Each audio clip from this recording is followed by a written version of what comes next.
Como o dólar está alto, está ali acima do patamar dos R$ 6, acaba sendo notícia negativa para quem, por exemplo, precisa comprar dólar para viajar.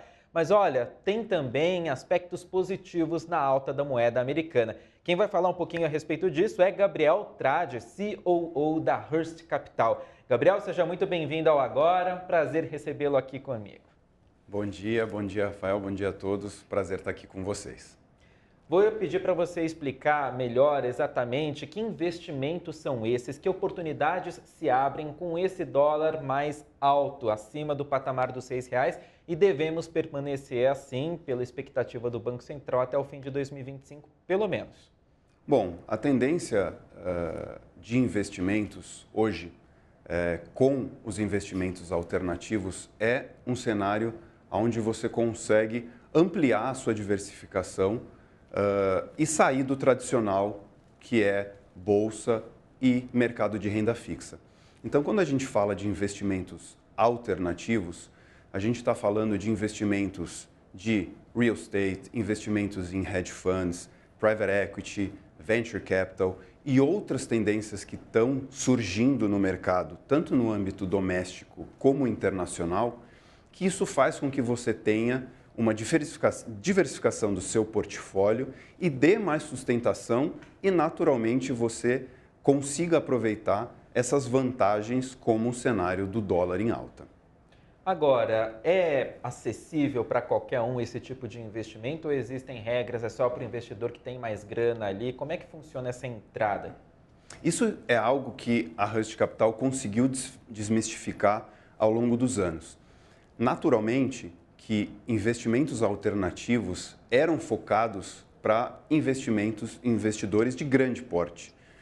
Mas hoje, no mercado internacional e hoje no Brasil, com a Hearst Capital, investidores conseguem fazer investimentos a partir de 10 mil em investimentos alternativos. Isso para a sua carteira, novamente, você consegue diversificar o seu risco, alocar em setores que não tem correlação com o risco Brasil ou um cenário de alta de juros. Então, essa democratização desses investimentos, eu acho que é algo que vem para ficar e cada vez mais as casas de investimento, principalmente no Brasil, estão se antecipando com essa tendência para cada vez mais tornar algo importante e necessário na carteira de investimento dos investidores do Brasil. Vou chamar a participação da Mariana Almeida, nossa analista de economia e política. Mari, por favor, a palavra está com você. Obrigada, Rafa. Obrigada, Gabriel. Pegando um pouquinho isso que eu estava falando sobre a possibilidade de ampliar para mais investidores, né, que não são só especialistas, esse tipo de investimento, essa ampliação, embora ela seja algo que facilite o acesso, ela não chega a reduzir o risco em si desse tipo de aplicação. Quer dizer, eu queria saber, são, de qualquer forma, mais arriscados do que outros modelos de investimento, só que valem a pena e é possível investir? Ou você acha que o próprio risco também tem condição de ser reduzido? Ótima pergunta. Eu acho que isso bate muito na questão de teoria e gestão de portfólio, né? Um detalhe exclusivo, a Hearst participou de um congresso em Nova York no final do ano passado, onde a BlackRock, uma das maiores gestoras, a maior gestora de portfólio do mundo, portfólio em investimentos alternativos. Então isso, o que significa? Significa que a maior gestora de portfólio do mundo entende que 50% da carteira, ou seja, do nível de risco, precisa estar descorrelacionado com todo o cenário de investimentos tradicional. E o que isso significa, respondendo a sua pergunta? A gente tem que ter uma gestão importante de liquidez da sua carteira e, principalmente, escolha e diversificação dos riscos. E quando a gente fala de riscos, a gente fala de setor, de prazo. Esses são os grandes pontos que, a partir daí, a gente consegue fazer uma combinação de um portfólio ótimo, mas sim colocando e aumentando a exposição a investimentos alternativos.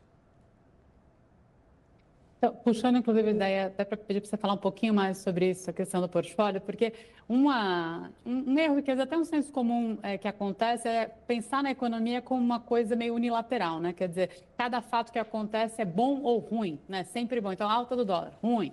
Né? A gente fica correndo atrás de alguma coisa muito concreta, objetiva e única. E a economia é meio exatamente o oposto disso, né? Então, queria que você falasse um pouquinho sobre essa ideia de que cada movimento, seja de câmbio, seja de juros, ele também acaba tendo oportunidades e desafios em vários espaços, e é isso que tem a ver um pouco com essa gestão de portfólio. É isso? Eu queria que você comentasse um pouquinho toda essa relação de preços relativos de diferentes setores na composição aí dos ganhos de investimento. Quando a gente fala de alocação e de portfólio, a gente tem que olhar algo muito importante, e isso é longo prazo. Eu acredito que o investidor, ou até mesmo o brasileiro, tem uma sensibilidade muito de curto prazo. Então, se o dólar subiu, o que eu faço? A bolsa está caindo, para onde eu vou?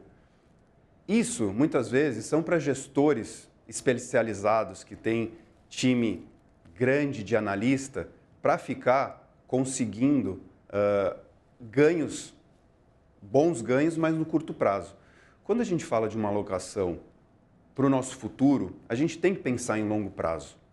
Então, quando a gente acredita e confia numa tese, a gente tem que ficar com ela por um longo prazo, né?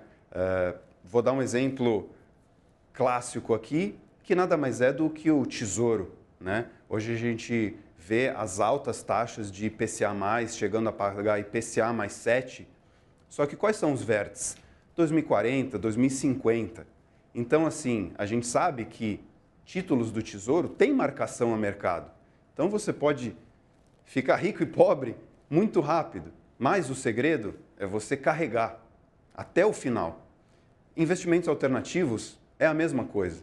A gente está falando vamos falar de imobiliário, de construção, de galpão, de centros logísticos. Isso tem um prazo de 4, 5 anos para construção, para aluguel, para venda. Então, é importante você colocar na cabeça o quesito de longo prazo, porque a Hearst e nós acreditamos que é no longo prazo que você consegue vencer e aí sim tirar um pouco o efeito das tendências momentâneas e conseguir ter um portfólio sólido ao longo do seu momento de investimento. Maravilha, Gabriel Trade, ele que é COO da Hearst Capital. Muito obrigado pela participação, pelos esclarecimentos, trazer um pouquinho de luz para a gente entender as oportunidades que se abrem neste momento. Até uma próxima, viu? Até uma próxima. Obrigado. Excelente 2025.